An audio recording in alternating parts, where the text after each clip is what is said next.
Our speaker today is Adam Lewinberg. He is the president and CEO of Postal Advocate, the only mail audit and recovery firm in the U.S. and Canada. We manage a portfolio of 180,000 pieces of mailing equipment for the largest U.S. companies. Adam speaks and teaches nationally on mail savings and industry trends. He is a former industry co-chair of the Boston Postal Customer Council and Mail Systems Management Association. He is CMDSS and MDC certified. He's a featured writer for Mailing Systems Technology magazine, and he worked for one of the largest mailing vendors for over 17 years. He was the director of national sales for Presort, tabletop inserters, addressing hardware, software, and green offerings, and he was one of the top 5 account managers nationally, working with some of the nation's largest accounts. Over to you, Adam. Thanks, Michaela. So we get to talk about everybody's favorite topic, rate changes. For some reason, it's one of the ones where we get the most people to show up because it's something that impacts all of us. And we're doing these calls a lot more frequently than we used to, now that the post office is basically raising rates twice a year on us. So what we're going to cover is what rates are changing, how this impacts you, what do you need to do to make sure you're compliant with everything you need for the rate change. Throughout this entire presentation, we're going to talk about savings tips, things that you could do, and then our thoughts on the USPS. These new rates take effect Sunday, January 22nd, 2023. The reason they always go into effect on Sunday is to make sure that when people come in their offices on Monday morning, that they're compliant and everything is ready to go. We're going to focus on the most common rate structures. There are so many different rate structures in the Postal Service. It would be impossible to get that into a 30-40-minute webinar. We're covering the most common that are used by 90% of the businesses out there on a day-to-day basis. If you need more detail on, less common postal categories, you can go to the USPS Postal Explorer page, as you can see the address here. So I want you to look at this from the segments. So looking down to the white section first. In the past, rate changes on average were in the 1 to 3% per year overall. Occasionally you'd have, like in some cases, we've actually had some rate decreases. In the last 17 months, including these rate increases, we've had 15 to 38% increases in the last 17 months. The largest rate increases in the post office's history that I can remember, at least, certainly in the last 10 years, and it's going to keep happening. And it's going to keep happening for a couple of reasons. Letter volumes are dropping. The Postal Service has to make up for these volume declines with increased rates. On top of that, there are more drop-off points that they have to go to every day with fewer pieces per stop. And we had a major correction with COVID where marketing mail volumes dropped significantly, first-class mailings dropped significantly. When we see a correction, whether it's a recession or something like COVID, infrequently do volumes ever go back up to the pre-issue rates. And we've seen that same thing. Marketing mail volumes went up a little bit, but certainly not to the level that they went down. First-class mail volumes are continuing to go down. So we're going to see 2 rate increases a year, and we're going to see them continue at high rates. But I want you to pay attention to these rate structures, this amount of a rate increase, because this is significantly higher than inflation, and it's impacting something that many of the companies on this call will be spending millions of dollars a year on, and they're getting these types of rate increases. So what's changing? First-class single piece. So first-class single piece is if you were to go to the post office and buy stamps, or for metered mail, it's the flats that would go through your meters. You're getting basically a 5% increase on your 1-ounce letters. 1-ounce flats are increasing from $1.20 to $1.26, and postcards are increasing 9.1%. The additional ounce rate is not going up. The reason that you see the heavier weight items that the percentage increase is going down is because the additional ounce is basically staying the same at 24 cents. Metered mail. If you use a postage meter or an online postage tool, you save 3 cents per piece over the retail rates for stamps. So, instead of paying 60 cents for the stamps, you're paying 57 cents now, and that's going up to 60 cents. So basically, you're still going to save 3 cents per piece, but you're still going to save 3 cents per piece using the metered rate category, but you're still getting a 5% increase overall as you're looking at this. When you look at your volumes, this sort of calculator that you see to the right sort of shows if you spend $10,000 a year, basically by having a postage meter or an online postage solution, you save $500, about 5% overall. So it's still a good value to have it. And everything's going up, and this is what's going on in this category. First class mail commercial. If you use a pre-sort service or you're automating your mail in your office, these are the rate increases that you're getting. 3 to 3.5% increase on automation letters. Flats, the highest increase is 9.7 to 24.1%, like astronomical increases. The bigger issue about these flats increases is they're hitting areas which is going to impact. Most people don't pre-sort flats themselves in their office. They use a pre-sort service to do it. And so the rates in which you're paying for those pre-sort services, whether it's just the additional fees that you're getting on your pre-sort invoices, are going to dramatically increase on this, because the pre-sort service, when they're sorting their mail down to the 3 and 5 digit rates, they're getting hit with 18 to 24% increases, and they're most likely going to pass that on to you as the consumer. So it's very important to pay attention to the flats you're doing. And postcards are getting basically a 6 to 7% increase. All of this mail still qualifies for the same 0.003 IMB discounts. So some saving strategies you might want to think about. And every one of these webinars, we always harp on this as like the best savings opportunity. And I want to just go back a couple slides just to show you why it's so important. Flats have gone up 31 to 38%. Automation flats, so if you're doing any high quantity of flats, 38%, even higher than just a single piece.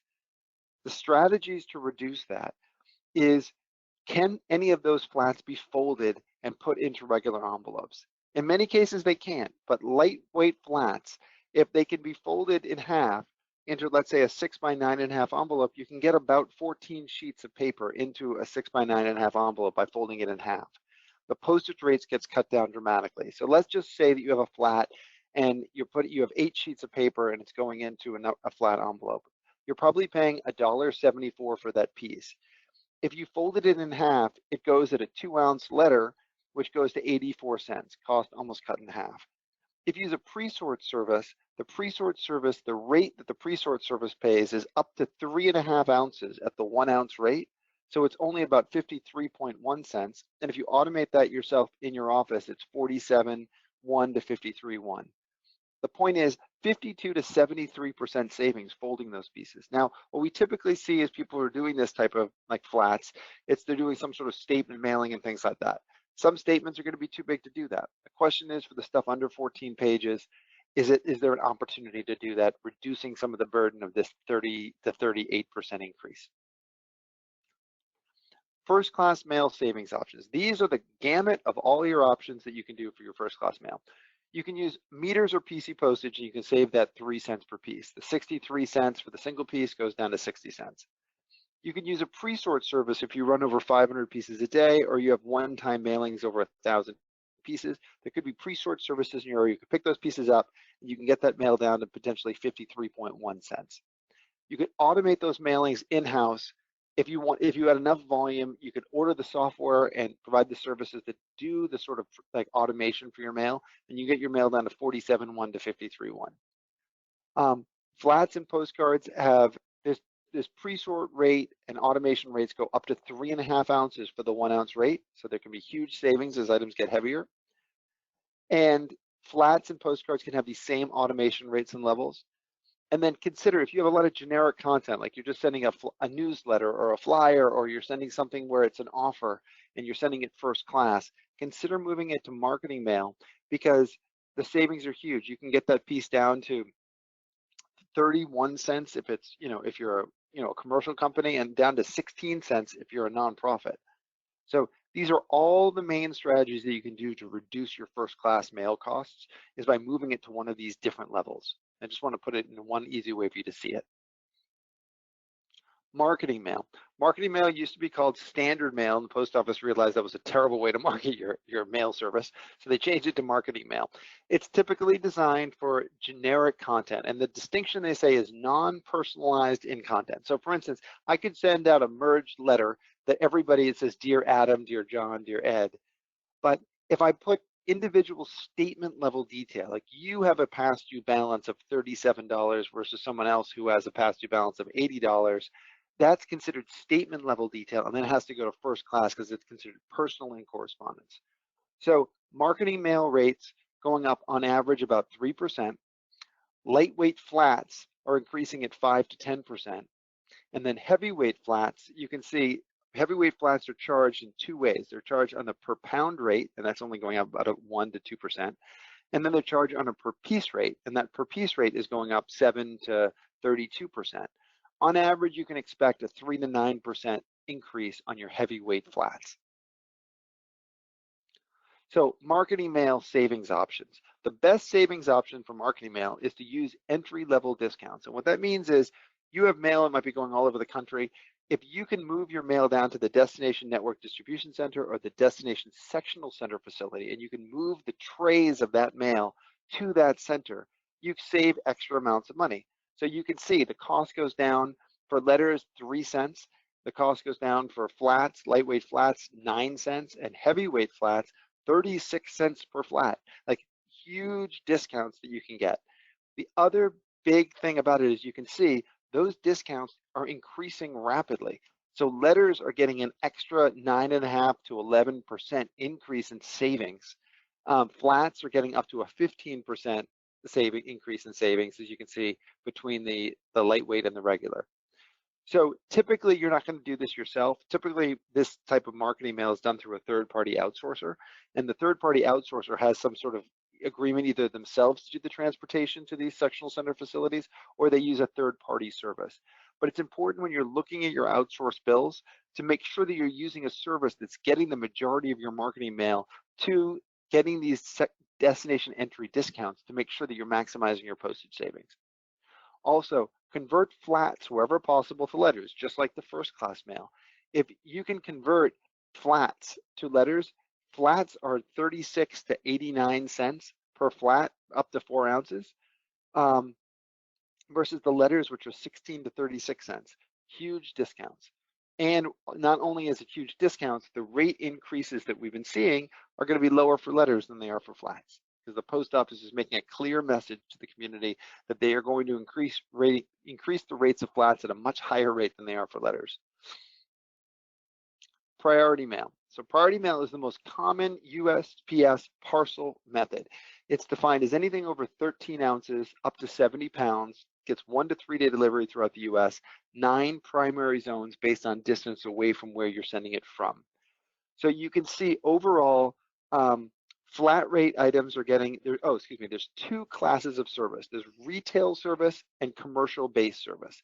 Retail is if you go to the post office and you give them your package, they're going to give you the retail rate. If you run it through a postage meter, you're getting a retail rate.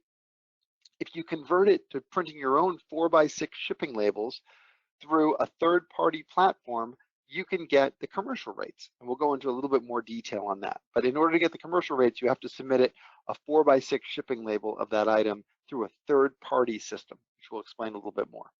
But you can see the retail rates for the flat rate envelopes are going at about 8%. Things up to about 25 pounds are going up 7%, and heavier items are going up 8%. And you can see the similar items for the commercial are going up 4 to 5%. So we're getting a lower increase on the commercial rates than the retail. The post office is giving a message. They want people using the commercial rate structures versus the retail. The post office has basically 9 zones that go throughout the country. 1 through 8 are in the domestic US, and then 9 is usually like Alaska, Hawaii, and the territories, as an example. There used to be a zone called Local Zones 1, 2 that was a specific zone. They've split those zones into 2 zones. So now there's a Zone 1 and a Zone 2. Zone 2 has had the highest increase, where it was basically a 16% increase for the items in Zones 2. So you can bank that items in Zones 2 are probably items over like 80 to 100 miles away, between like 80 and 200 miles away from you. I don't know the exact distinctions, which would be the items that would qualify in this Zone 2, but they're having much higher increases than other items. Priority Mail Express. Similar story. Express is up to 70 pounds, 1 day guaranteed delivery, 9 primary zones. It's not guaranteed everywhere, but it's guaranteed in most places.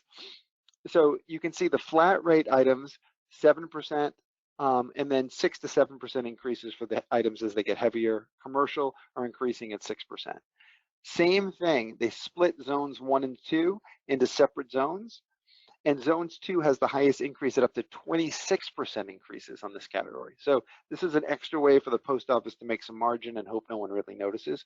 And this is a way that you just have to pay attention to these type of cost increases based on where you're sending items. So the savings tips that we recommend: move to commercial rates wherever possible. There's huge discounts over retail rates. Look at the savings discounts. When you move to commercial, flat rate items are 15% for priority, 1 through 5 pounds, 20%, 6 to 10 pounds, 22%, 25% for 11 to 25. Your stuff that's going priority mail express, 12 to 14% discounts. You get free tracking on USPS.com. You need to process it through a PC or online postage solution to get the discounts. If you use USPS's click and ship software, which is a free software the post office offers, that only has the retail rates. Post office's position, we believe, is that they don't want to give the commercial rate discounts to people using their free tools. They want you to have to make it harder for you to get these discounts. And you have to, in theory, use a third-party tool in order to get these commercial rates. There's multiple vendor options to process packages you can select from. Requires the operator to enter the address and submit to the USPS electronically to create the shipping label versus a meter tape. So a lot of people just, anything over 13 ounces that you run through your postage meter goes at priority mail. If you're just running over 13-ounce pieces and kicking out that meter tape, and for whatever the price is, you're getting the retail rate. In order to get the commercial rate, you have to physically type your address into a system and print this 4x6 shipping label with the tracking information. Some people don't want to do the work. The issue is the savings are great if you can do it. Next tip: move to flat rate envelopes and boxes where possible. So the post office has a flat price. So when you use their envelopes or their boxes, if you use their supplies, it's a flat price regardless of where it's going in the country. The farther items move away, the bigger the discounts. They give free packaging, and it's available for priority and express mail only. So look at a flat rate envelope. It's $8.05. If you were just to put it in your own envelope, it's $7.64 to $18.03. But you can see as you move things farther away, the savings become huge. Small flat rate box is $8.55. If you're sending a 3-pound item that you can get into that priority mail in that flat rate box, if it's local zones, it's $8.42. So you don't save any money if it's going around the corner. But as that starts to move farther away, it can be up to a 77% discount. And you see that across the board. So it's important to have these supplies online, on staff, on hand, and then to make sure you're using these where appropriate. First class package service. This is the golden gem of the Postal Service. Every other package, whether you're using UPS, FedEx, Postal Service Priority Mail, they rate things by the pound. The Postal Service has a rate structure that's by the ounce. And so you get discounts where you can send parcels, lightweight parcels, for as low as $3.75. The other services cannot touch those types of rates. So there's two rates again. There's a retail rate and then there's a commercial rate. And as you can see, the commercial rates are 25 to 40% less than the retail rates, making sense to move people to the commercial rates. There are increases in this category as well. 7% increases in retail, 8% increases in commercial. It's still the golden gem and the highest value that you can get from the Postal Service, and one of their fastest growth areas. Commercial savings examples. So when you use to justify look at your commercial parcels, you can see that for the first class parcels we just went over, basically with commercial discounts get a 28% savings. Priority mail gets an average of a 19% savings. We look at under 10-pound items. Most people are using priority mail, are using it for items less than 10 pounds. Heavier items are probably going to be more of a value through UPS and FedEx typically. Priority mail, same thing. But you can see that if you're spending low volumes, medium, or high volumes, you're saving on average about 20% converting to commercial services. Online tools start at about $15 a month to have an online tool that generates these, and you can see what the savings exists. So we're just showing these as examples. Okay, this is gonna get a little complicated, but I promise I'm going somewhere with it. So it's very difficult for the average shipper to compare rates across their carrier options and make sure they're making the best decision. Most organizations use free tools from UPS and FedEx, ups.com, Campus Ship from UPS, FedEx.com for FedEx, and everybody uses that tool across an enterprise, and most of their package volume goes in those services.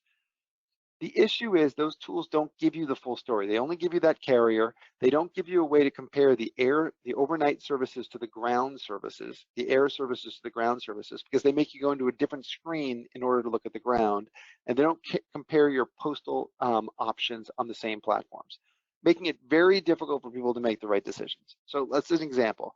You're sending a 1 pound item that's going locally to local zones. It's $34 overnight, and then it's $10 to send that piece ground, which is guaranteed next day.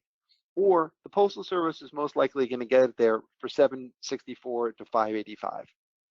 So now you're saying to yourself, well, okay, the Postal Service, we get huge discounts with UPS or FedEx. We have a contract that gives us a 50, 60, 70% discount. Huge customers might even get bigger than that. But all those contracts have a floor that even if you're trying to compare a ground service versus the post office shipment, and you say, okay, I have a 60% discount on my piece, this should be $4. UPS and FedEx put a floor and they say, no, your contract, your minimum shipment cost is $6, let's use an example, or $7. And every client's different based on their contract. Let's pretend it's $6. Now I pay 17% fuel surcharges on that.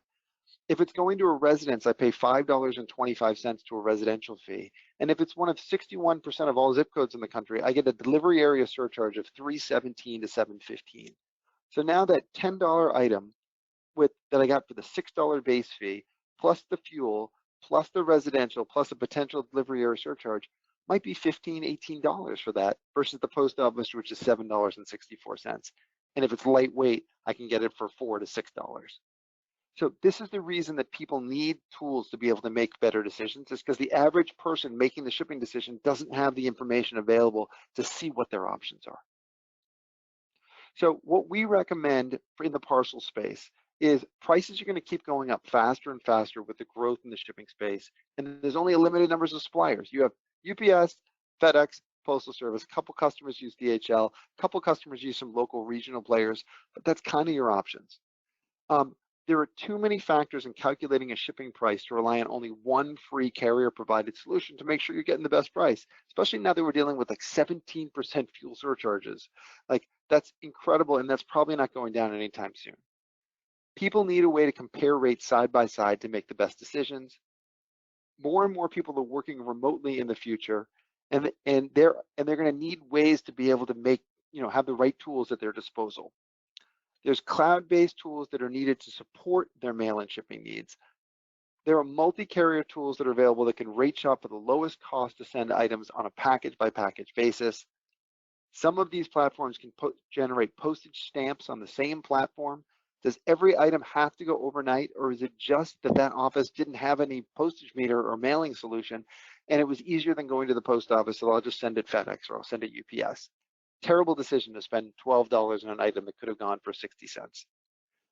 There are enterprise versions of these systems where you could put this out across an entire company and everybody could share these tools. All of these solutions create efficiencies and savings. And lots of companies that we work with have huge fleets of postage equipment. 70% of that postage equipment has to be upgraded, basically meaning replaced by 2024. And these systems can work for those offices that spend less than $300 a month and be significantly less expensive. So in other words, these online platforms can replace postage meters at a fraction of the cost and be more workable and provide a consistent service across an enterprise, saving thousands of dollars and make it easier for people to make the best shipping decisions at the point of time that they need to make them. Additional rate change items, international, there's so many international categories. We're going to focus on the most common, people sending 1, 2 ounce items and postcards. You can basically see that the 1 ounce item is basically going up 3.6%. Overall, you're having about a 3 to 4% increase on your international first class items. Library mail, you're getting about a 4% increase on your library mail, similar with media mail. Special services, normal special services increases. Some of the larger ones are certificate of mailing, 5.7%. Most common special service that we see is certified mail with return receipt. You're getting a 4% increase on the certified and then 3 to 5% increase on the return receipt. Permit fees are going up 5.5% to $290 a year, as well as some of the additional permit, business reply type costs and things like that. We like to focus on certified mail because we find it's the most common, service that people use. A lot of people are using the green cards. They can save $1.25 by switching to the electronic service. Not only can you save the $1.25, you now have a manifest of all of the certifieds that got sent out across your organization with proof of which ones got delivered and then access to the online signature files in one place versus hoping that these get filed and attached to the client record. The other saving strategy is business reply mail. This is the most overlooked area in clients' mail spends, and there's huge savings to have, especially as these fees keep going up. So the basic way the business reply works is you only pay for the items that get returned. So you pay for, if let's say you do a mailing of 1,000 pieces and you only get 20% back, you only pay for those 200 pieces that get returned. The return fee is $1 per piece if you have a basic account. If I spend $860 on an annual maintenance fee, that fee goes down to 12 cents per piece. And if I have qualified business reply mail, it can go down to as low as 2 cents per piece. So, but the fees increase, as you can see. So the point is, people often set up a business reply account and then put it on autopilot, and they never think about it. But what happens when you're spending $1 a piece, and all of a sudden you start getting 50,000 pieces back a year, and you're spending $80,000 as opposed to $37,000? It starts to really add up. And people don't look at this because nobody typically in an organization has visibility to all of the different permit accounts that they have out there to know what they're actually doing to make sure that this is being looked at by people who have the resources and understanding to manage it. So when we look at this across an organization, we find huge savings in people just not managing this type of thing. How to budget for this increase. So this is a tool that we created. You can email Michaela, or there'll be a copy on our website if you want to download it, where you can plug in what is your volume of spend in these different mail classes, in first class letters and flats and parcels. And you can plug this in, and with the increases that you can expect, it'll tell you what do you need to budget for the increase for this rate increase. So what do you need to do? If you have a mail machine, download the new rates before January 22nd, 2023. Newer mail machines that are constantly connected will automatically do this for you. Older style mail machines, you have to connect to the data center, and it's going to ask you, do you want to download the updated rates? Here are links to the different meter vendor websites. They all have resources pages that you can go to. We have a companion guide for all the rate structures that we talked about in this that you can see. And the reason that these guides are helpful versus the ones that the post office puts out is these show the before and after, so you can see the differences side by side, where the post office just puts out their new rates. So some additional consideration, things that you want you to think about, as you leave this. 70% of all postage meters in the United States have to be replaced by 2024 because they have to be constantly connected to the network versus being only connecting at the point that you're sending something. That's going to require companies to think about what are their mailing strategies. A large percentage of staff have no ability to generate postage where they work. They're either in an office that doesn't have a postage meter or an online postage solution, or they work from home. And so what do? If they need to send something? Typically, they're going to send it FedEx or UPS, or they're going to drive to the post office and buy stamps and pay higher rates for stamps and have to account for it and have the nightmare of that part of it. There are new cloud-based mailing and shipping solutions that solve this at a fraction of the cost.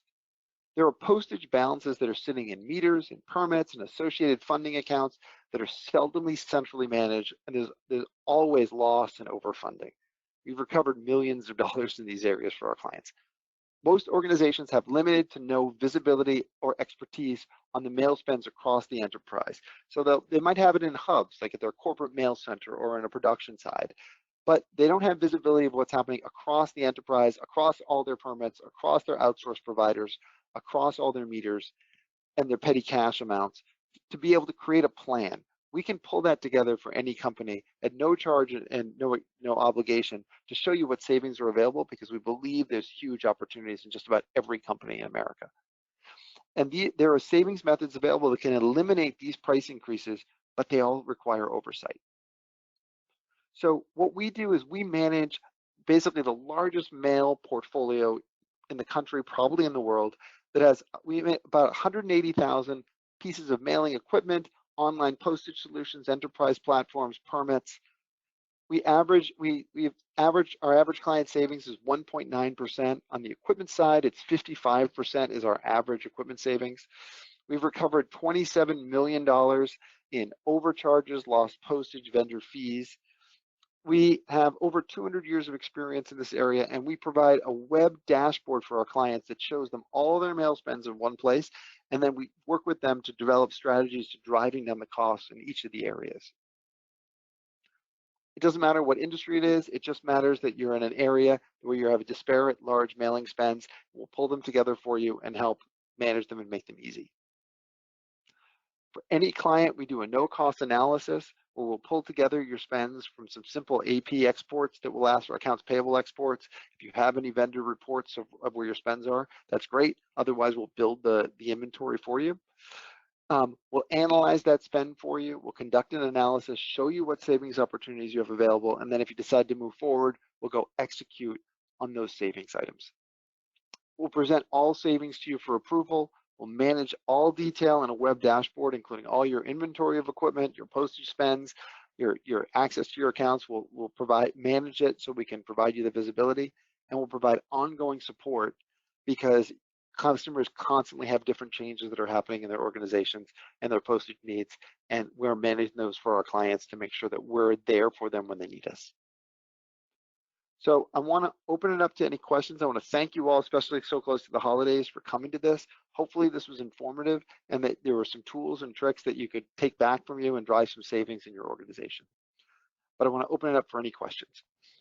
Thanks, Adam. Hello, everybody. I hope you enjoyed the presentation today. I wanted to thank you for attending. If I wanted to remind you, there are two different ways to ask questions. You can either raise your hand and we'll unmute you to ask your question, or you can type your question in the chat.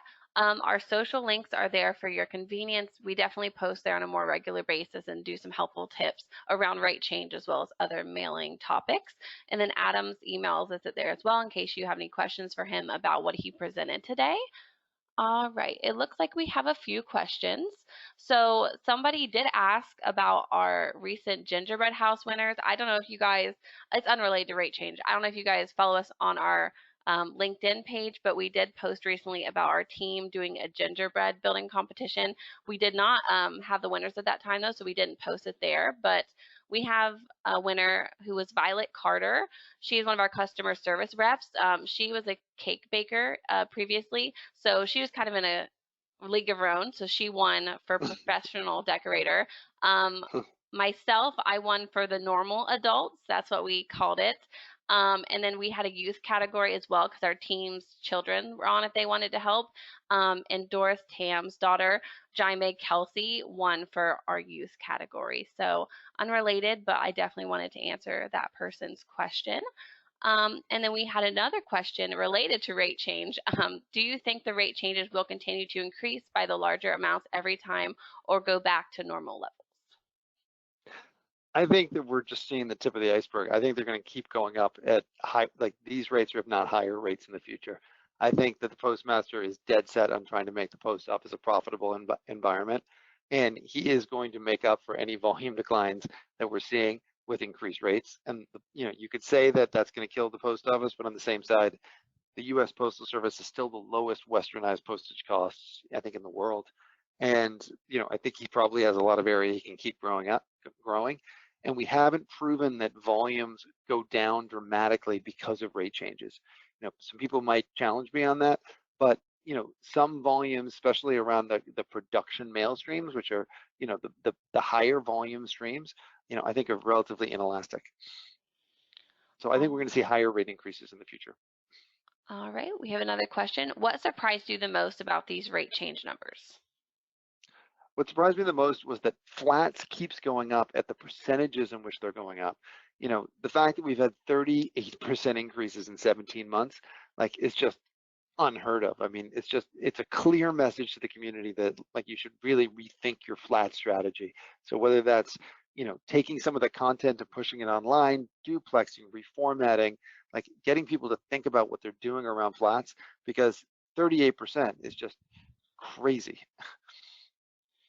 All right, that looks like all the questions that we have. So if there are no further questions for today, I'd like to thank everybody for joining us. Please fill out the survey that will appear at the conclusion of the webinar, and be sure to check out our social media pages to find helpful information from us on a more frequent basis. And I hope you have a great rest of your day.